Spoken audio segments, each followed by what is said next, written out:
Hello everyone, welcome to Oliveboard. My name is Dinkar and I welcome you all in this session. I hope everybody is doing great, feeling healthy and fine. So again, this Wednesday evening, as you all know that we are coming with our Livemint session, and this is going to be the Livemint News Analysis for RBI Grade B Current Affairs.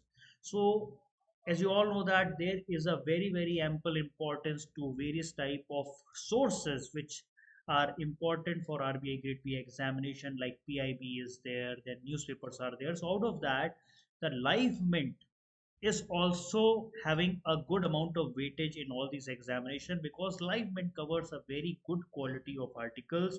So that is why we have started with this new series where we will be covering the current affairs from the month of July and the coming months which are going to be covered. Okay, so that is why normally we are taking the framework of 6 months.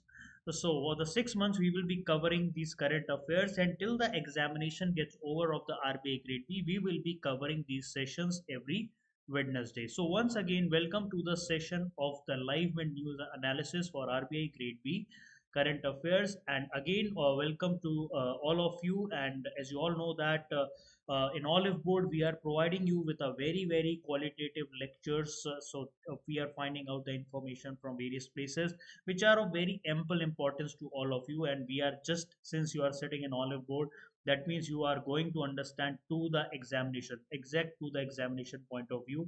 We will not be sharing any other different type of information which is not relevant for your examination. Okay, so that is why once again welcome all of you to in this session. So please inform me how many people are there in the session so that I may know I can address you by your names. How many people are there in the session? Can you please just let me know in the chat box, live chat box?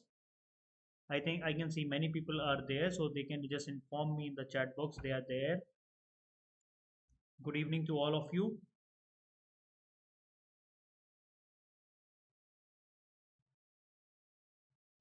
So we will be just starting off with our session right away. And once again, welcome everyone. Uh, So this is RBI Grade B Livemint News Analysis for RBI Grade B 2023 current affairs for your RBI Grade B examination, and we are pledging for your success with commitment, consistency, and the last we will be all be celebrating all together because we are sure that you will get succeed in this examination. This course will be offering you the live video batches which are you are already going in, then comprehensive coverage of the syllabus that we will be always making sure that, because the articles which are being selected over here are based on the syllabus only, they are not being asked from anywhere else. And doubt clearing by the experts, you know, I am there to cover your doubts and clear your doubts away, and preparation guidance in the meanwhile I keep on providing to all of you. And since you are in Oliveboard, we are doing the exam center study. Okay, hello Sudipto, welcome to the session, great to have you here. So September month is over, so we have covered with July, we have over with August, we are over with September.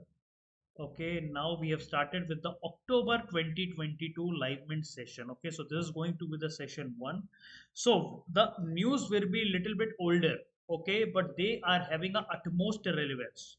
So there are a lot of things to be covered and lot of weeks has to be covered. So I will be taking only some articles so that I have to cover a lot of articles so that we do not go miss any other articles. So slowly we will be covering all these articles. So maybe in one session we cover 5 articles, maybe in the next session we can cover 4 articles. Okay, like that we will be covering, and of only that for which is of most importance. Okay, so live mint is there, and the first article is on the World Trade Organization has cut the global trade forecast for 2023.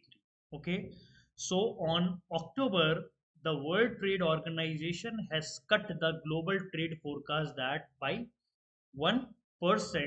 That means on 2023, this is going to be sharply down by the previous estimate of 3.4 because there are lot of global uncertainties are going on. Okay, there is a huge issue with the climate change is happening. There is a huge issue with the Russia Ukraine war that is going on.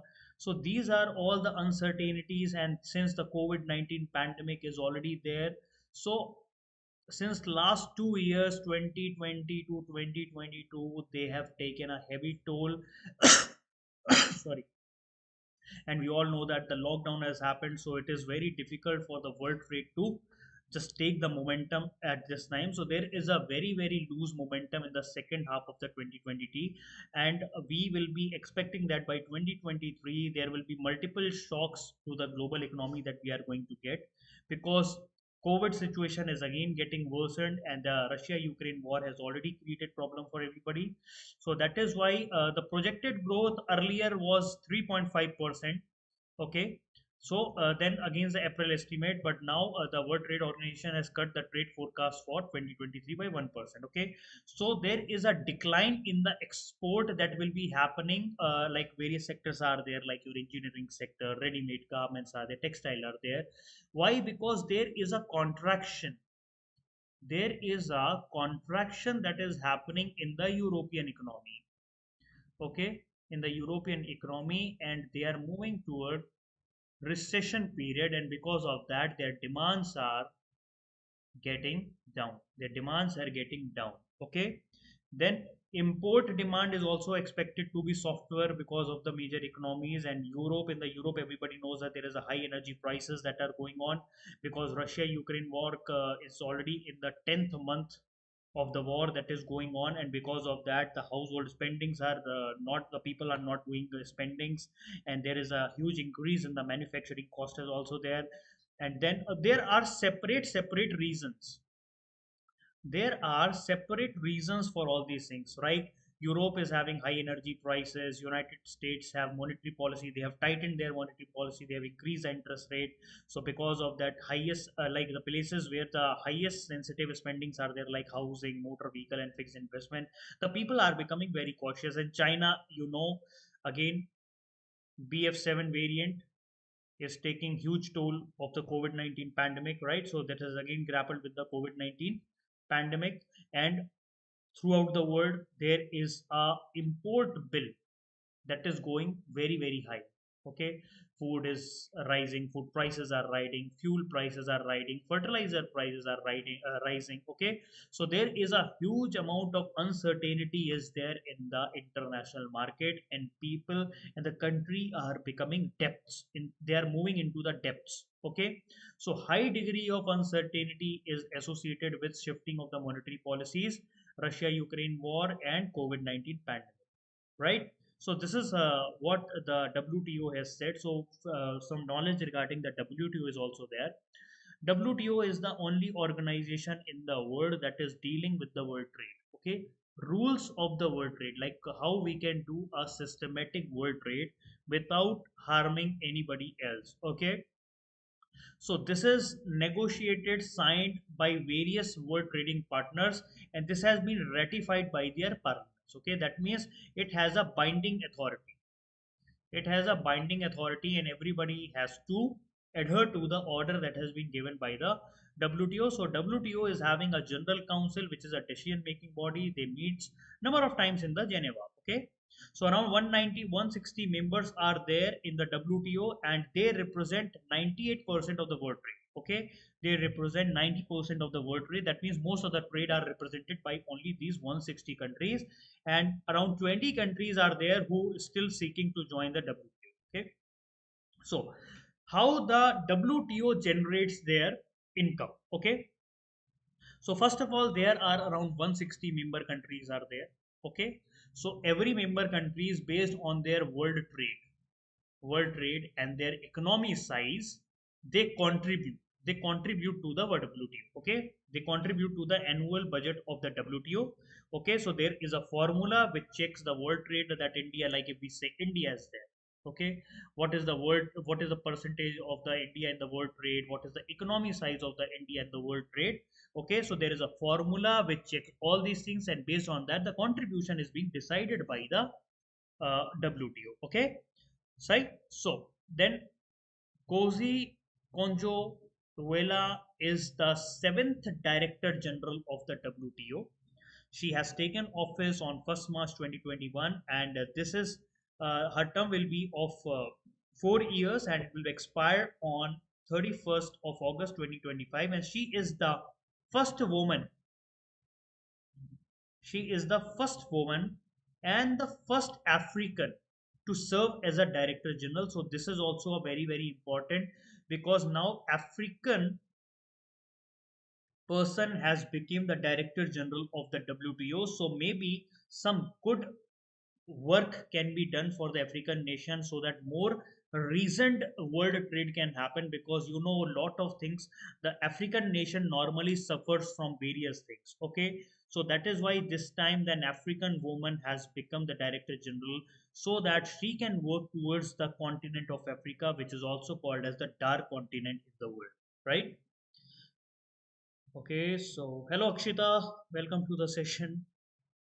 Now, second news is about ISRO has confirmed Mangalyaan mission is over, and now Mars orbiter craft is non-recoverable. Okay, so we know that in 2013 we have sent Mars orbiter mission. Okay, in 2013, so that has become non-recoverable. Now we cannot receive any signal from there. Okay, so Mars orbiter craft has lost the communication from the ground station, and now it is non-recoverable. Okay, so this mission we have given the name as Mangalyaan mission. Okay, so we know that there is a movie that is called Mission Mangal, right?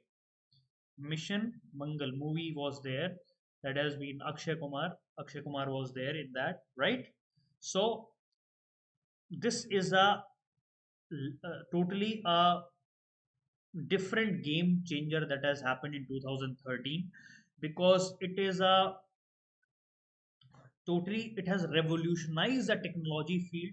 It has revolutionized the Indian space sector. Okay, so completion of the 8 year has happened 2013, it has been released, and 2014 it has reached over there. Around 300 days of journey was there from India, from your earth to Mars. Okay, earlier it has been sent for only 6 months in order to in order to check the technical how and, but it has worked for 8 years.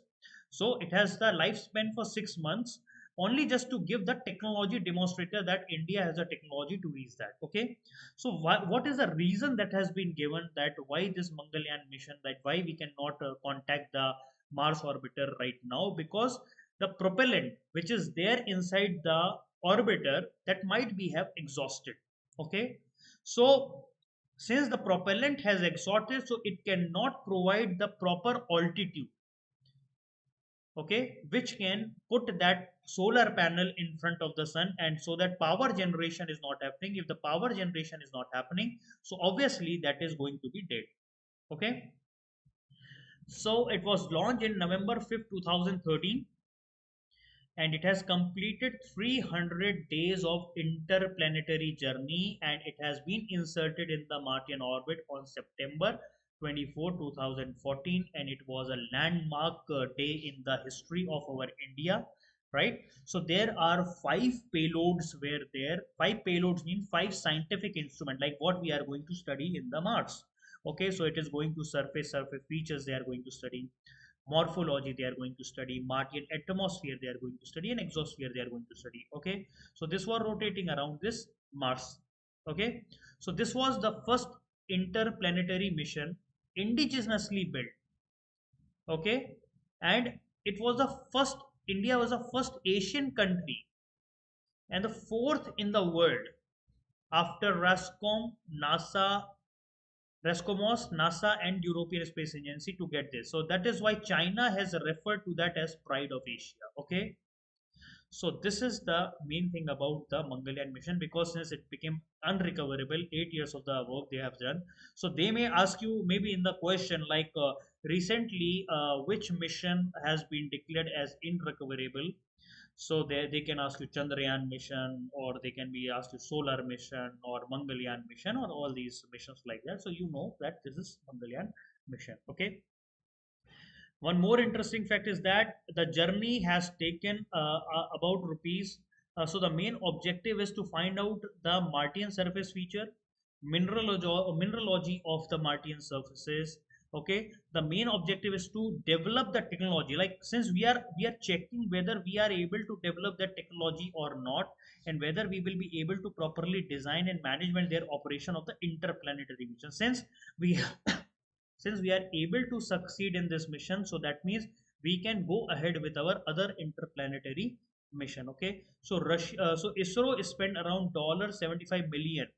That means it is said that rupees 7 per kilometer it was the charge. That means it is less than the auto charge also. Okay, so that was the least expensive Mars mission, and the India is the first country to have given at a first attempt. Okay, so this was the whole fact. So here's the launch in 5th November. Then it has gone there and entered on the Mars orbit on 24th September. Okay, first Asian country to reach the Mars, right? And it's clocked 8 years. And the cost of Mangalyaan is rupees 450 crore. That is cheapest than the Hollywood movie, that is film Gravity. Okay, so that is the thing that I wanted to discuss over here. Now, the third news: CBI launches Operation Garuda against illicit drug trafficking. Okay, so there is an operation that is called Garuda that has been run by the CBI, Central Bureau of Investigation, for tackling the illicit drug trafficking. Okay, now this is a multi-phase exercise. Okay, so that multi-phase exercise has been given the name Operation Garuda. What they wanted to focus over here is that they wanted to dismantle the drug smuggling in the country, outside the country, and if there is any international linkage that are there, we wanted to destroy that international linkage. So there is a good amount of coordination that is happening between CBI, Interpol, okay, all these places. So maximum the drugs menace is there in Punjab, Delhi, Himachal, Manipur, and Maharashtra. So in India, Narcotic Control Bureau, that is we call it as NCB, has been given the task to check these activities. Okay, so in this exercise Garuda, there is a rapid exchange of criminal intelligence have been taken care. Coordinated law enforcement work is going on with the Interpol.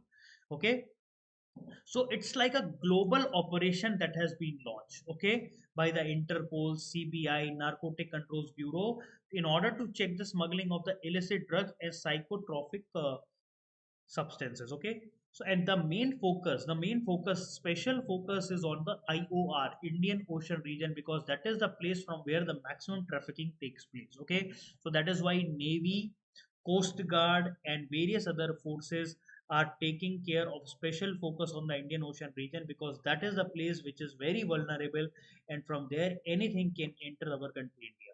So what is this NCB? NCB is a India Central Law Enforcement Intelligence Agency. Okay, so NCB works under the Ministry of Home Affairs. Okay, Ministry of Home Affairs, they work under the Ministry of Home Affairs. So this LCB was created in 1986. Okay, why they wanted to implement the act? Because the government has passed the act that is called Narcotic Drugs and Psychotropic Substances Act of 1985.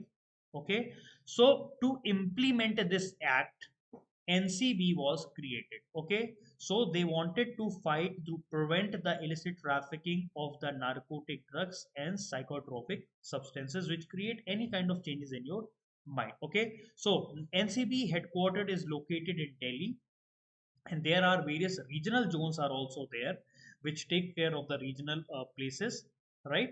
So it works close, so NCB works in close with custom and excise, GST, CBI, Central Bureau of Central Economic Intelligence Bureau, all are working in tandem all together in order to control the menace of this drug. Okay, anybody else has any questions right now? Anybody else has any questions right now? Anybody? So who has joined now? Arunas. Hello Arunas, welcome to the session. Great to have you here. Now, IDBI Bank partners via Wayana network on supply chain finance. Okay. So IDBI Bank has partnered with Wayana networks on the supply chain finance. What is that? So there is a MOU. There is a MOU that has been signed by the Wayana networks. Okay, it is the first fintech partner which will be providing end-to-end digital solution to the IDBI Bank. So IDBI Bank has signed an MOU for the end-to-end digitalization of the services. Okay, so the main task of IDBI Bank is that they wanted to increase their growth, they wanted to increase their supply chain finances for the penetration activities. So this digitalization is very important, because if you are digitalized you can easily go to various part of the country. Okay, so IDBI is already having the CMS system and e-trade platform, they are already having. Okay, and now they wanted to provide everything end to end totally in a digitalized form. Okay, so main form is that they wanted to provide digital solution to various corporate banking and small business clients. So whatever is happening, they wanted to digitalize everything. Okay, so the main task is that they wanted to reduce the paperwork, transaction fees, transaction cost, and they wanted to enhance the user experience to, and by making it smoother. Okay, Rakesh Sharma is the managing director of the and the chief executive of the IDBI Bank. So this technology, the technology upgradation and technology penetration will provide efficient, flexible, transparent, and value-added services to the customer. Okay, so because why these banks are doing all these things is that because right now the supply chain finance market in our country is around rupees 60,000 crore. Okay, and everybody wanted to makes the maximum benefit out of it. Okay, makes the maximum benefit out of it, and they is showing the 17% growth rate, and by 2030 it is going to be a very huge market in the near future. Now, what is this IDBI Bank? IDBI Bank is a development financial institution. Okay, it started as a development financial institution, and the complete ownership was with the Life Insurance Corporation, that is LIC. Okay, and Government of India. So they both, LIC and Government of India, were having the maximum share of the IDBI Bank. Okay, so it was established in 1964 as an industrial development bank. So they will be providing financings to various services to the industrial sector. Okay, normal banking operations they don't wanted to do. They only wanted to provide finances to the industrial sector. Okay, so this concept of, what is this concept of development bank? Development bank concept came during the time of Second World War. You know, whole of the Europe has gone. Whole of the Europe got destroyed. Asia got destroyed. Okay, everything got destroyed now. And in 1930 there was a Great Depression that has happened.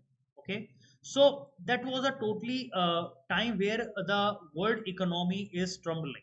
Okay, totally gone out of control, and the world economy, the various type of like the institution, various type of institution, everything got breakdown during the World War and the Great Depression.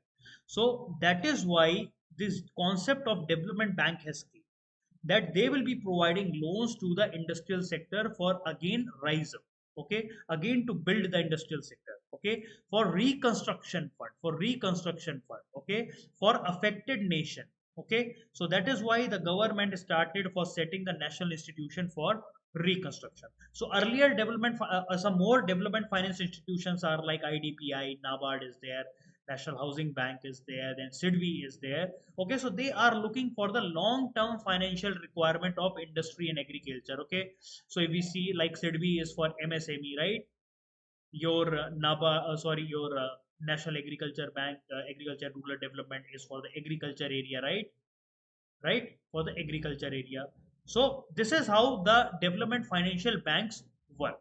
Okay, they provide concessional loan for the upgradation of these sector, right?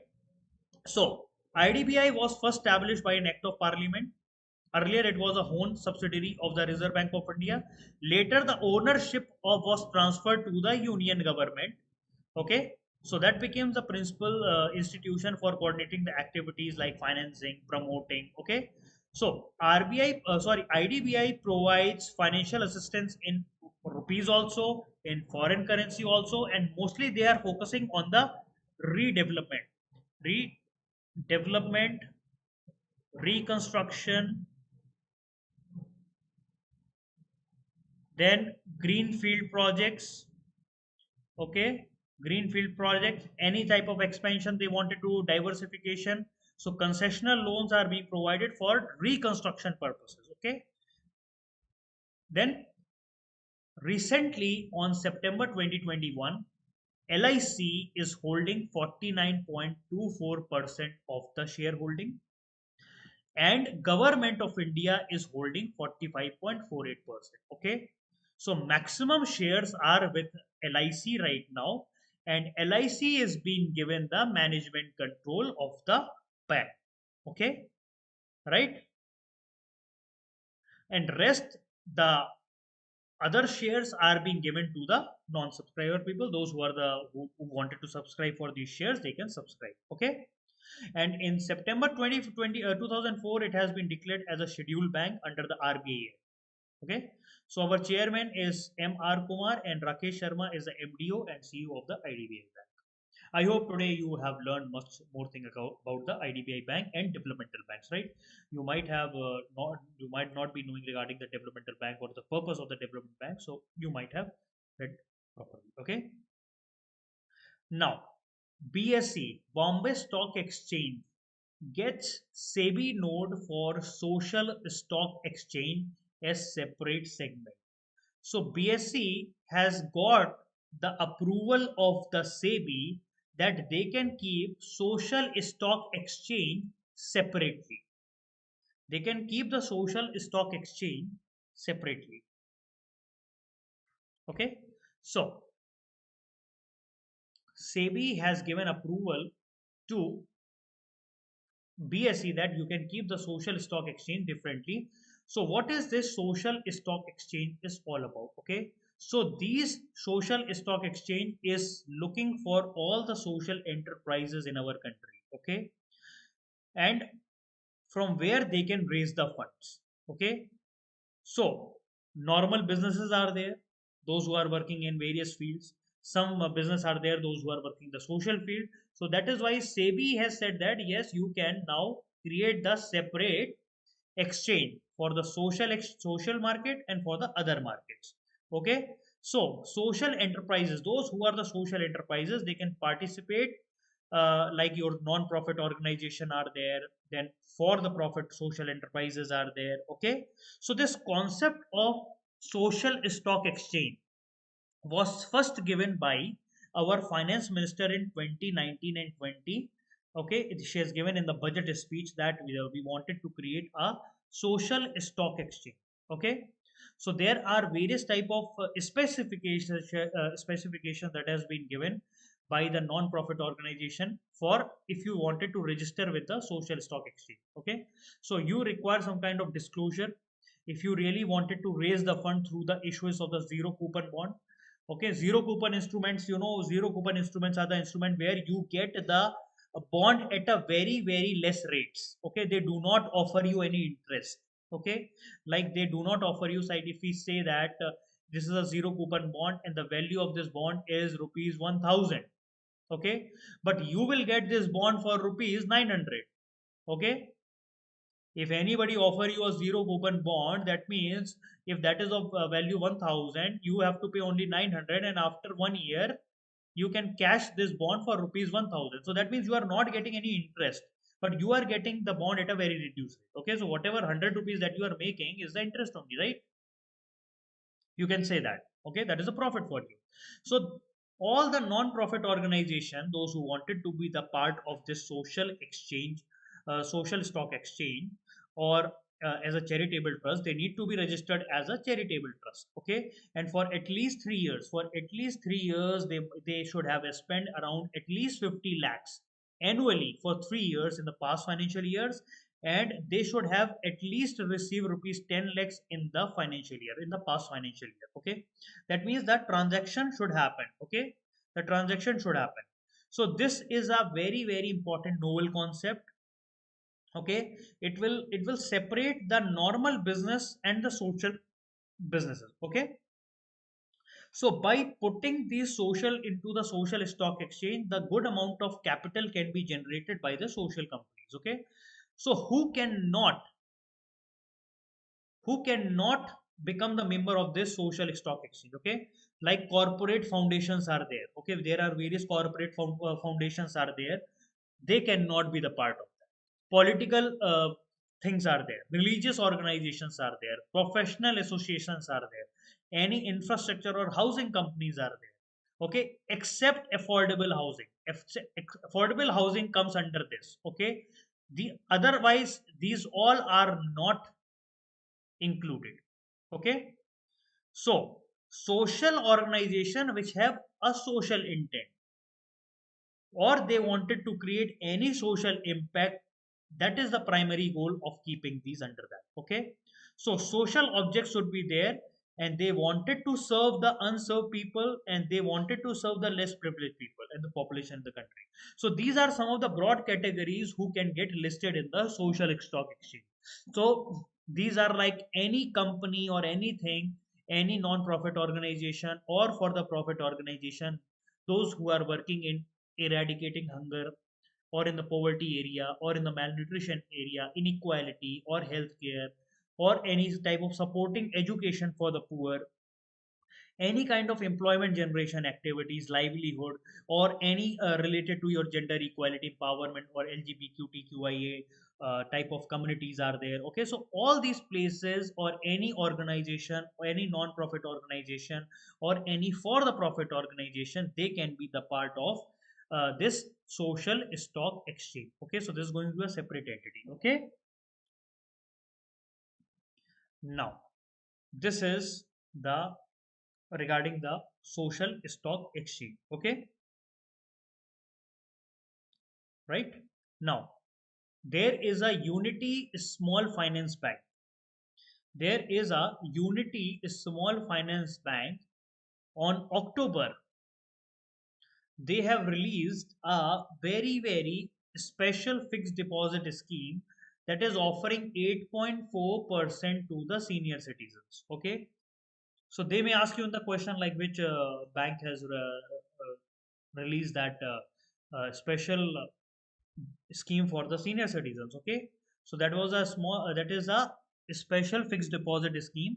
Okay, so that name of that special fixed deposit scheme is Shagun 501.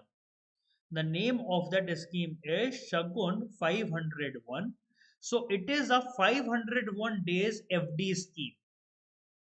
Okay, so any retail customer, those who are taking this scheme, they will get, normal customer, they will get 7.9% of interest rate, and any senior citizen, they are going to get 8.4% of interest rate. Okay, only for it has a scheme for 501 days. Okay, we know that government sorry, RBI is raising the interest rate since four times. Okay, since May, the repo rate has been increased. Okay, so since the repo rate has been increased, that makes the fixed deposit more attractive, because the since the interest rate are being increased, so the government so the bank are charging more interest rate on the people, and bank also has to pay more interest to their customers. Okay, so this hike in the repo rate makes the lending rate expensive. Okay, so that is why the deposit rate also has to be increased in a same way. Okay, so this scheme has been launched in the Dashera and Diwali festival. That is, they have given a tagline like Shagun ki शुरुआत unity bank के 501 दिन FD के साथ. So they have given this tagline. Okay, so you should know what is this Shagun 501. So that has been launched by the Unity Small Finance Bank. Okay, so this Unity Small Finance Bank is a scheduled commercial bank. It has been supported by two organization, that is Centrum Financial Service and Resilient Innovation Private Limited. So what is this small finance bank? Small finance bank, you know, are a small, very important financial institution in our country. They are being sponsored by the main bank. Okay, the public sector banks sponsored the small finance banks. Okay, and the main task that has been given to these banks is to serve the unserved and unbanked region. Okay, so they are being registered as a public limited company, and a small finance bank will become the scheduled bank once they are suitable as per section 42 of the RBI Act. Okay, once they have generated necessary capital, necessary revenue, they can be converted into scheduled bank as per section 42 if they are able to do it. Okay, so this is Unity Small Financial Bank special scheme Shagun 501. Okay, now anybody has any question to ask me?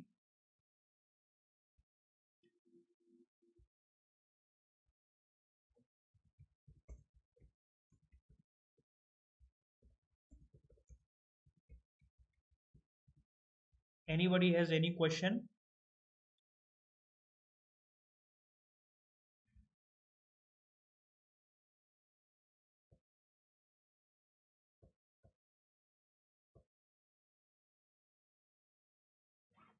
Anybody has any question?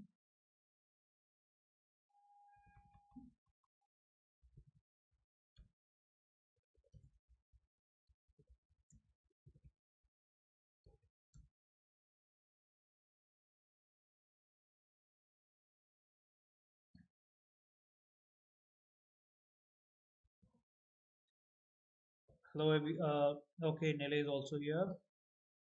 Okay, Shaumik Ghosh is saying, sir, in which report of WTO the trade forecast came out? Normally, WTO release many reports. Okay, so exactly, normally they have also released a report that is called World Trade Report. Okay, so WTO also released the World Trade Report. So normally they normally talk about regarding at that place the international trade also. So but exactly we have to really find it out like under which whether they are publishing in the annual report, whether they are publishing in the world trade report. Normally they normally publish in the world trade report. Okay,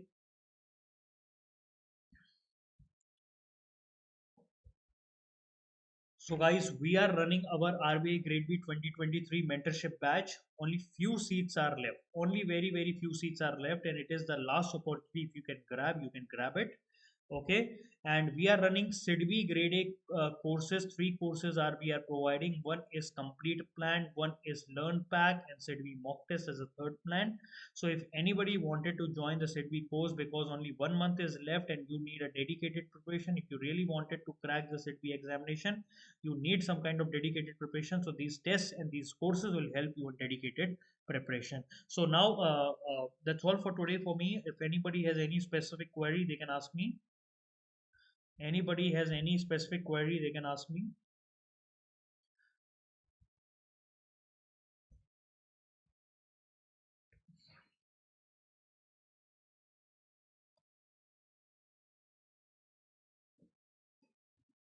I'm just waiting for 1 minute if anybody has any query.